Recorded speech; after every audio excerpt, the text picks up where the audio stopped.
भैया बहनों, पाठ 16 का आज हम क्रियात्मक कार्य के प्रश्नों को देखेंगे। इसमें पहला प्रश्न है, पाठ में एक सिपाही का देश के भाव तथा देशवासियों के व्यवहार के प्रति व्यथा दर्शाई गई है। आपके विचार से हमें इसे को कैसे बदलना चाहिए? तो वर्तमान समय में जो देश के सिपाहियों के प्रति लोगों का व्यवहार है उसमें निश्चित रूप से परिवर्तन आया है। पहले भले ही उदासीनता का भाव रहा हो, फिर भी हमें और समाज के लोगों को यह चाहिए कि देश के सिपाहियों का देश के प्रति समर्पण देखते हुए उनके प्रति समानता और आदर का व्यवहार किया जाए। जहाँ कहीं भी वो दिखे उनका सम्मान होना चाहिए और उनके कार्यों की सराहना की जानी चाहिए। तथा सरकार के तरफ से भी जो नीति नियंता हैं उनको भी चाहिए कि सैनिकों के परिवार को, उनके पाल्य को अधिक से अधिक सुविधाएं और शिक्षा प्रदान की जाए, जिससे उन्हें अन्य किसी समस्याओं से जूझना न पड़े। और यह हर प्रत्येक देशवासियों का कर्तव्य होना चाहिए कि वो देश के सैनिकों का सम्मान करें। दूसरा प्रश्न है, पाठ में आए हुए निम्नांकित शब्दों का अपने वाक्यों में प्रयोग करें। तो ये कुछ शब्द हैं, चहल पहल, फोड़ित, क्षितिज, न्यौछावर, समाधि, उल्का। तो पहला का है चहल पहल। चहल पहल का हम वाक्य प्रयोग कर सकते हैं कि हम मेले में गए, वहाँ बहुत अधिक चहल पहल थी। फोड़ित, हमारे शरीर में रक्त, फोड़ित का मतलब होता है रक्त, तो लाल फोड़ित प्रवाहित होता है।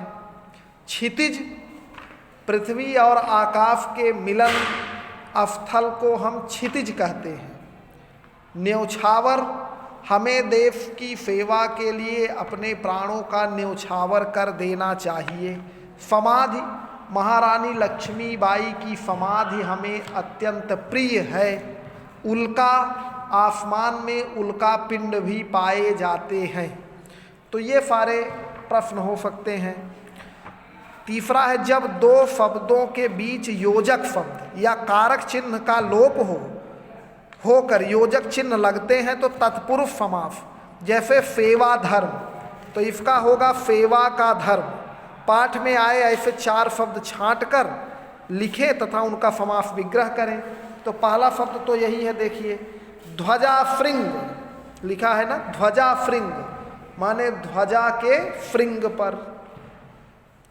वन्य कुसुम, वन्य का कुसुम, इस तरह से आप 2 और ढूंढ लीजिएगा, वन्य कुसुम, ध्वजा श्रृंग।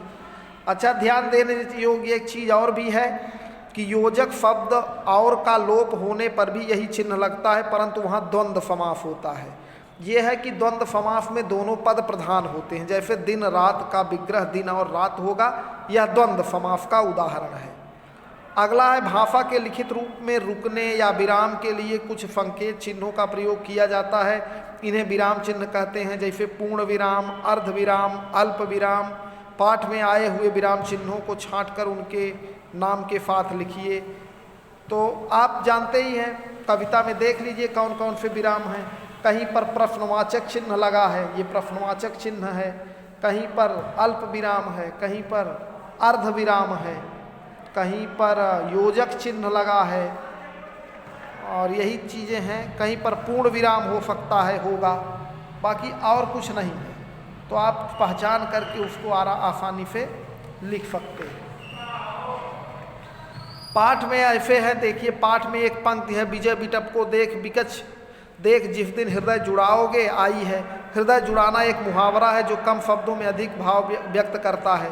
इसी प्रकार ये 5 मुहावरे दिए गए हैं, इनको अपने वाक्य में प्रयोग करना है। जैसे दांत पीसना अर्थात क्रोधित होना, प्रलय मचाना अशांति फैलाना, मिट्टी में मिल जाना अर्थात सब कुछ नष्ट हो जाना, सिर ऊंचा होना अर्थात गर्व होना, नाक बचाना अर्थात अपनी इज्जत को बचाना।